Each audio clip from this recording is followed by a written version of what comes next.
It was the winter of 1847, the kind of winter that pressed its weight against every cottage door in our little English village. My name is Margaret Fletcher, 28 years old, and until that season I believed my life was simple, steady, and secure. My husband Andrew was 30. Gentle, well-spoken, always smelling faintly of cedar from the crates he carried for the merchant company in London. His job kept him on the road more than I liked, but I never questioned it.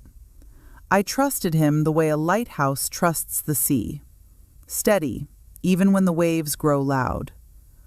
I worked at the village schoolhouse a few hours each day, helping children learn their letters. The rest of my time I spent tending our small stone home on the hill, the one with ivy climbing the chimney and sparrows nesting in the rafters. I thought our quiet life was enough. I thought I knew every truth that lived inside Andrew's heart. One afternoon, the sky hung low and heavy, the color of wet ash. I was mending a torn sleeve by the hearth when I heard hooves strike the frozen ground outside. The post rider called my name, breath rising in white clouds. A small bundle of letters rested in his hand. Most were ordinary, a bill, a notice, a request from the schoolmaster. But one envelope stopped me. Pale blue, unfamiliar handwriting, addressed to Andrew. The seal was already cracked. I told myself I was only checking whether it needed urgent attention. But the moment I slid the letter free, my pulse shifted, uneasy. Inside was a thin charcoal sketch, a man sitting beneath a towering oak tree.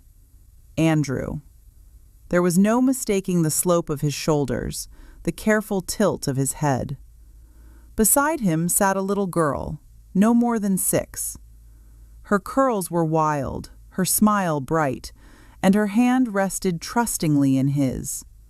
The girl's eyes, they mirrored his exactly. A note was tucked behind the drawing. Andrew, Lily keeps asking when you will return. She waits for you every Sunday. Please come before she begins to believe you have forgotten her. Charlotte. My hands trembled. The ink blurred as tears gathered. Who was this child? Who was Charlotte? And why was my husband meeting them? That evening, Andrew returned, boots muddy from the road, face flushed from the cold. He kissed my forehead as always, but my body remained still. During supper, I slid the letter across the table. His spoon clattered against the bowl. For a long moment, the only sound in the cottage was the quiet ticking of the mantel clock. "You opened it," he said softly. "I did," I replied. "Tell me, who is Lily?" His eyes closed, as if the answer weighed too heavily to speak aloud. When he finally looked at me, the truth came like a stone dropped into still water. "She's my daughter," he whispered. The room spun. "Your daughter? And Charlotte?" My voice cracked. "She and I were together years before you and I ever met," he said. "I thought it was over between us. Then she wrote to say she had a child. I sent money. I visited when I could. But I didn't know how to tell you. I feared you would leave." I stared at him, the man I loved, the man I trusted, and saw a stranger sitting in his place. "You built our marriage on silence," I said, "on pieces of yourself you hid from me." He reached for me, but I moved away. The walls of our home felt smaller, colder. "You need to be with your daughter," I murmured. "She shouldn't grow up waiting at a gate that never opens." His shoulders sagged. He packed quietly, every fold of his clothes sounding like another crack in the life we shared. At the door, he whispered, "I never meant to hurt you." But hurt me he had. When the door shut behind him, the cottage echo felt like a final goodbye. The days after Andrew left felt strangely hollow, as if someone had reached into my chest and taken a piece of me I hadn't realized was fragile. The cottage grew too quiet, too wide, and every creak in the floorboards reminded me of footsteps that would never return. I tried to keep busy. I scrubbed the floors twice, rearranged the shelves, even cleaned the soot from the hearth. But the silence followed me from room to room, whispering questions I wasn't ready to answer. At night, I lay awake listening to the wind brush against the shutters, wondering how long he had carried the secret, wondering how many moments of our marriage were built on half-truths. The hurt had layers, like frost upon frost. Without his income, keeping the cottage was impossible.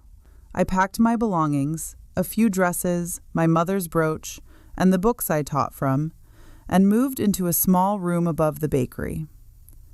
The window looked over the street instead of open fields, but at least the warmth of rising bread softened the loneliness every morning. I left the schoolhouse and began working full-time at the infirmary. The hours were long, the air always thick with medicine and murmured prayers. But tending to the sick filled a space inside me that grief could no longer reach. Their needs were immediate, their pain real, and somehow helping them kept me from drowning in my own.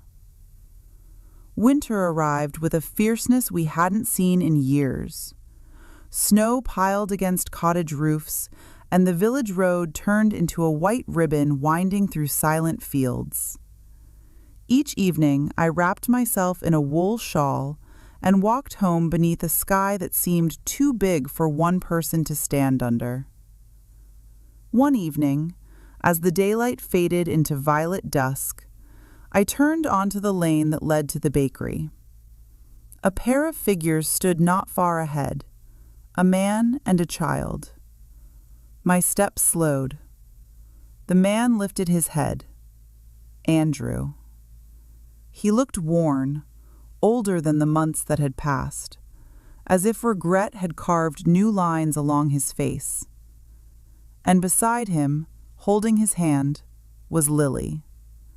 Her cheeks were rosy from the cold, and her small boots left perfect prints in the snow.